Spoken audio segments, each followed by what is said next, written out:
Исәнмесез, эфирда душанбе көне яңалыклары студияда Роза Хабибуллина атнаның беренче көнен нинди вакыйларга бай булды, алга таба карагыз. Җиңүнең 40 еллык урамындагы төзекләндерү бер атнадан соң тәмамланачак. Киләсе елда ремонт кайсы урамда башкарылыр? Элекке Колизей бинасын төзекләндерү эшләре кайчан башланыр? Урында Ләйсән Ханова булып кайтты. Җиңүнең 40 еллыгы урамында юлларны төзекләндерү бер атнадан тәмамланырга тиеш. Эш барышына республиканың транспорт һәм юл хуҗалыгы министры Ленар Сафин тикшерде. Юлчылар объектны вакытында тапшырып өлгерәме, киләсе елда ремонт кайсы юлларда башкарылачак, Гүзәл Габдуллина ачыклады. Сыйфатлы һәм куркынычсыз юллар программасы буенча җиңүнең 40 еллыгы урамын төзекләндерергә 850 миллион сум акча бирелгән. Асфальтның соңгы катламы җәелеп беткән диярлек. Хәзер юл билгеләре, светофорлар куела, агач куаклар утыртыла. Башка оешмалар, студентлар да ярдәм итә. Юлчылар ялсыз эшли, һава торышы уңай булганда эшләп калырга кирәк. Министр эш барышыннан канәгать калды. Киләсе елга төзекләндереләсе юллар турында да серне чиште. Надо отдать должное. Мы последние несколько лет Челнам, благодаря поддержке президента, уделяем очень серьезное пристальное внимание, и дорожная ситуация в городе, я думаю, вы сами оцениваете, да, то есть она улучшается. И на следующий год у нас, в общем-то, планы такие же, в общем-то, амбициозные. Мы планируем привести в порядок проспект Мира. Сыйфатлы һәм куркынычсыз юллар программасы 2025 елга кадәр каралган. Чаллыда бу елларда масштаблы проектларны чынга ашырырга телиләр. У нас задача и дальше сделать продолжение машиностроительной и выйти вот так, замкнуть, потому что этот район со следующего года тоже начнет застраиваться. Поэтому сама напрашивается продолжение улицы машиностроительной. Но ее эту дорогу нужно проектировать. Так же, как этой дороги не было. Эшчеләрнең нибары бер атна вакыты калды. Объектны куллануга 8 октябрьдә тапшырырга тиешләр. Гүзәл Габдуллина, Илдар Шайдуллин, яңалыклар. Элекке Колизей бинасын реконструкциялау буенча проект эшләренә тендер игълан ителде. Контракт бәясе 17 миллион сумнан артык. Түләүләр республика бюджетыннан башкарыла. Исегезгә төшерәм, әлеге бинага Татар дәүләт драма театры күченәчәк. Алдан фаразланганча реконструкцияны ел ахырына төгәлләү турында сүз булган иде. Ләкин хәл үзгәрде. Татар драма театры яңа сезонны элекке бинада башлап җибәрәчәк. Әлеге бина Зя пистәсендә яшәүче Зинаида Пьянованың һәрвакыт күз алдында. Баштамында төзүче мәдәният йорты ачылган булган. Аннары Колизей күңел ачу үзәге. Соңгы елларда ул буш торды, җимерек хәлгә килде. Шәһәр элекке Колизей бинасын соңгы хуҗасыннан сатып алып бирегә Татар театрын күчерү турында карар кабул итте. Шул вакытта бина янындагы паркны да төзекләндерәләр. Молодежь здесь ходили, мы ходили здесь зимой, много раз ходили, мы посмотрим, что получится. Думаю, что все будет очень хорошо. Пока идет облагораживание территории. Это очень хорошая территория, здесь очень много зелени, здесь жители ждут с нетерпением и все проверяют. Серьезно говорю. Һава торышы яхшы торганда бирдә эшләр актив рәвештә алып барыла. Күргәнегезчә, эшчеләр дә бик күп һәм эшләрнең дә төрле башкарыла. Марат Бибишев исемендәге бу паркта кафе, балалар мәйданчыклары, амфитеатр, фонтан һәм башка объектлар булачак. С Москвы привез тротуарную плитку для реконструкции вот здесь, вот эту вот площадку. Паркта эшләр кызу барса, әмма бинаның үзендә тынлык. Татар театры артистларына 29 юбилей алды сезонын элекке сәхнәдә ачарга туры киләчәк. Беренче спектакль 5 октябрьдә була. Театрыбызның киләсе елга 30 еллыгы, менә шушы 30 еллык хөрмәткә без инде элеккеге Колизей бинасында ремонт эшләрендә башларбыз дип күзаллап торабыз. Бүгенге көндә инде Колизейга килгәндә, әлбәттә аны халык инде көтә. Проект эшләре өстендә бик ныклап үзгәрешләр бара, яңалыклар кертелә. Төзекләндерелгән 3 катлы яңа бина 300-дән артык тамашачыга исәпләнәчәк. Әлегә исә Татар театры 200 кешене кабул итә.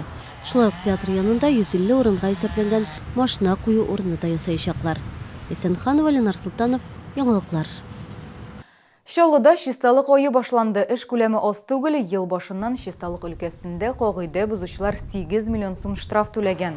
Санитар экология ойлыгында агачлар утырту, территорияләрне җыештыру каралган, җир эшләреннән соң казылган урыннарны тәртипкә китерүгә дә зур игътибар биреләчәк. 20 октябрьдә шәһәр күләм өмә узачак. Әлегә белгечләр район буенча халык зарланган урыннар исемлеген төзи. Өмә көнне чүп-чарны полигонга бушлай ташу мөмкинлеге каралган. Просьба критическим взглядом посмотреть на свои территории, промышленных предприятий, внутри. Тоже, я думаю, что есть где поработать, навести порядок. Прилегающие территории наших бюджетных учреждений. Туқай қартлар һәм инвалидлар интернат йортында шулай ук сәламәтлекләре шикләнгән балалар мәктәп-интернатында янгын сигнализациясе кабынды. Тленче Тамак авылында гадәттән тыш хәлләр министрлыгы хезмәткәрләре эвакуация уздырды. Тулырак хәбәрчебез сюжетында. Эвакуация Тукай картлар һәм инвалидлар интернат йортында башланды. Янәсе янгын икенче катта ял итү зонасында чыккан. Монда һәр вакыт кеше күп. Янгын сигнализациясе кабыну белән биредә яшәүчеләр интернат хезмәткәрләре ярдәме белән ишеккә таба юнәлде. Время эвакуации составило 6 минут 7 секунд. Автоматика сработала в штатном режиме. Во время эвакуации каких-либо нюансов, затрудняющих данную работу, не обнаружено. Эвакуациядан соң инспекторлар интернат коллективына янгын куркынычсызлыгы кагыйдәләре турында һәм противогаз белән куллану буенча әңгәмә үткәрде. Менә шуны селкетмәсәгез, каткан порошок ул шулай урында кала. Сез моннан газ гына чыгарасыз. Өйрәнү эвакуациясы бүтән стационар учреждениеларда да, ярым стационар учреждениеларда да елга 4 тапкыр була. Кварталдага 1 тапкыр. Без алдан ук ел азагында ук алдагы елга план төзеп куябыз һәм шул план буенча эвакуация өйрәнүләре үткәрәбез. Киләсе тикшерү объекты сәламәтлек мөмкинлекләре шикләнгән балалар мәктәп-интернаты. Янгын сигнализациясе дәресләр вакытында кабынды. Балалар махсус маскалар киеп мәктәптән чыктылар. 59 бала һәм 15 укытучы эвакуацияны 1 минут 43 секунд эчендә башкарып чыктылар. Гадәттән тыш хәлләр министрлыгы хезмәткәрләре алдагы көннәрдә дә өйрәнү эвакуацияларын төрле оешмаларда үткәрергә ниятли. Мәрьям Файрушин, Эльдар Шайдуллин, яңалыклар. Әбиләребезнең курчаклары шәһәр тарихы музее шул исемдә өр-яңа бәйге игълан итте. Балалар үз куллары белән милли яисә берәр үзенчәлекле киемдә курчак ясарга тиеш. Аларга зурлар ярдәм итә алам. Уенчыкларның бийеклеге 10 сантиметрдан 1 метрга кадәр. Иҗат эшләре 5 ноябрьгә кадәр музейда кабул ителә. Конкурс 10 ноябрьдә зур күргәзмә белән тәмамланачак. Җиңүчеләрне бүләкләр көтә. Курчаклар турында буклет эшләнәчәк. Бұл буклетларда инде авторларның исем фамилиялары, кемнәр ясаган бу курчакның исеме ничек, нинди материалдан ясалган, булар бөтенесе дә урын алачак. Һәм бүтән курчаклар тарихта үзләренең урыннары булачак аларның. Хәзер рекламалы мәгълүмат. Бүген 64-нче микрорайонда 64-02 йортындагы яңа фатир хуҗаларына тантаналы рәвештә ачкычлар тапшырдылар. Комфортный жилье төзелеш оешмасы Наратлы микрорайонындагы 3 йортның берсен куллануга тапшырды. Уңайлылык, куркынычсызлык, сыйфат төзүче оешма иң беренче шуларга игътибар итә. Тулырак алдагы сюжетта. Сосновый микрорайонында 64-тә 2 йорты заманча кирпечтән төзелгән. Биредә 310 фатир. Комфортный жилье оешмасы яңа гына ачкыч алучылар өчен шын бәйрәм оештырган. Алар арасында көнкүреш техникасы да уйнатылды. Я желаю вам, чтобы в ваших домах, всегда квартирах было тепло, уютно, комфортно, чтобы каждое утро было добрым, день всегда был в квартирах насыщенным, вечер всегда был уютным. Тантаналы рәвештә кызыл тасманы кискәч мактаулы кунаклар яңа фатирларны карап чыкты. Аларның сыйфатлы булуына инанды. Упаевлар гаиләсе бу көн хөрмәтеннән бәйрәм өстәле әзерләгән. Әлеге вакыйганы алар 1 ел көткән. Был уже целый год, мы уже все представляли, мы уже все выбрали. Мебель выбирали, осталось только завести, и все. Уже начинаем жить.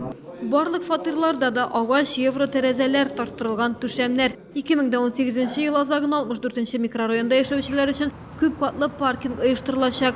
Комплекста заманча балалар мәйданчыклары бар. Киләчәктә 63-нче микрорайонда яшәүчеләрне дә сөендерергә телиләр.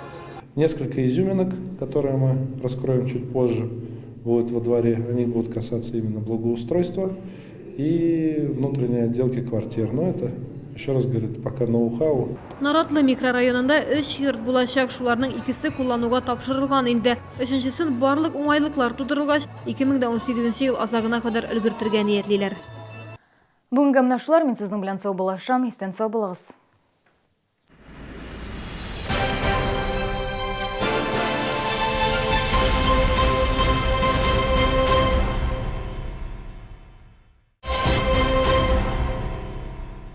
Артистлар күп, ләкин ул берәү. 1 ноябрьдән 5 ноябрьгә кадәр Яр-Чаллыда Сара Садыкова концертлар залында Салават Фатхетдиновның 30-нчы сезон юбилей концертлары башлана кичке сәгать 7-дә.